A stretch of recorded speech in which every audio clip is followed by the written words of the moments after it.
बेनज़ीर, आपकी क्या राय है इसके अंदर? क्या आप देख रही हैं कि कोई रेजिस्टेंस शो की जाएगी, या फिर ये एक बहुत बड़ी हकीकत है और हम कई दफ़ा इसके ऊपर बात भी कर चुके हैं कि दोनों पार्टीज इसी सिस्टम के बेनिफिशरी हैं? क्या इस वक्त गुंजाइश है किसी रेजिस्टेंस की इन दोनों पार्टीज की तरफ से? अलीना, पहले तो जैसे आप कह रही थी कि खुल के कोई ऑपोजिशन या कोई पब्लिक स्टांस नहीं लिया जा रहा। कोई पब्लिक खुल के स्टांस इसलिए भी नहीं लिया जा रहा क्योंकि खुल के कोई डेवोल्यूशन के खिलाफ बात नहीं करना चाहता। अगर आप अपने कहते हैं कि हम एक सियासी जमात है, हम जमहूरी निज़ाम में यकीन रखते हैं, तो फिर आप डेवोल्यूशन के खिलाफ नहीं बोलेंगे। आप तो लोकल गवर्नमेंट के हक में भी अपने मंशूर में भी लिखते हैं, पीपल्स पार्टी भी लिखती है, मुस्लिम लीग नून भी लिखती है, लेकिन और PTI भी लिखती है, लेकिन हमने देखा कि जब हुकूमत में आते हैं तो ये डिवॉल्व नहीं करते पावर्स अपनी। तो मेरे ख्याल से इस मामले पे अगर सीरियस काम शुरू होता है, जैसे भट्टी साहब कह रहे हैं, तो फिर हम ऑपोजिशन देखेंगे पीपल्स पार्टी की तरफ से भी और मुस्लिम लीग नून की तरफ से। बल्कि ये दोनों सियासी जमातें मैं कहूंगी कि एक पेज पे होंगी इस मामले पे, क्योंकि कंट्रोल अपना डाइल्यूट कोई नहीं करना चाहेगा।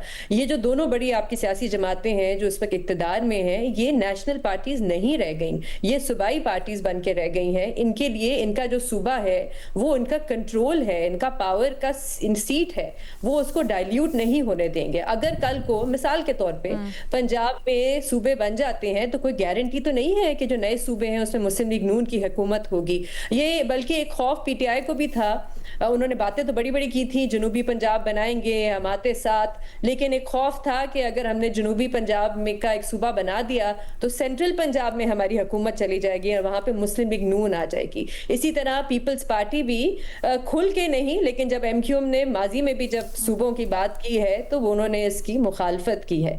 तो मेरा नहीं ख्याल है कि इस मामले पे अभी वो कोई पब्लिक स्टांस लेंगे जब तक, क्योंकि अभी एक तकरीर है और एक आइडिया है जो फ्लोट किया गया है। मेरा नहीं ख्याल है अभी इस पे इतना ज्यादा कोई काम हो रहा है कि आप आईनी तरमीम भी अगर आप ले आते हैं और सूबों से ये इख्तियार ले लेते हैं कि वो इस पे वोट करें, तो आपने आईनी तरमीम भी पार्लियामान में लानी है, वहां पे भी ये दो सियासी जमातें बैठी हैं, तो वो तो उसको पास नहीं होने देंगी।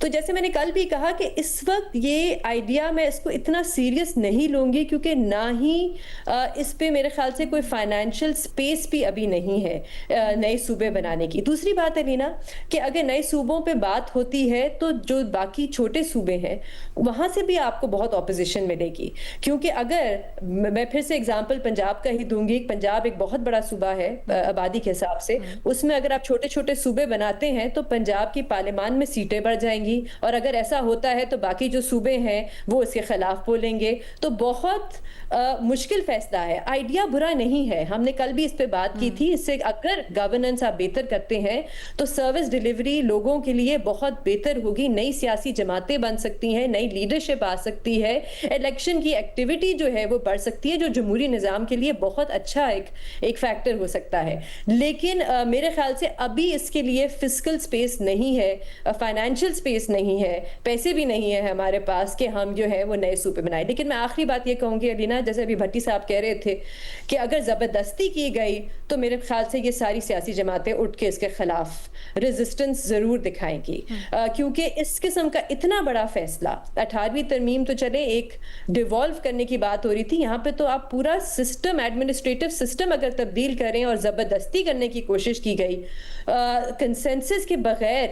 कंसेंसस बहुत जरूरी है, इस पे वक्त लगाया जाए, जल्दबाजी ना की जाए, एक कंसेंसस बनाया जाए और सबसे अहम ऑपोजिशन को इसमें जरूर शामिल किया जाए, क्योंकि इस वक्त जो मौजूदा हुकूमत है उसके मैंडेट पे बहुत बड़ा सवाल है। तो इसलिए बहुत जरूरी है कि ज्यादा से ज्यादा सियासी जमातों को इसमें शामिल करके, जैसे फखर भी कह रहे थे, आप कोई कमेटी बनाए, आप उसमें अवाम से भी जो उनकी राय है उसको शामिल करें, एक कॉन्फिडेंस बिल्डिंग मेजर करें, फिर आहिस्ता आहिस्ता इस पे काम किया जाए।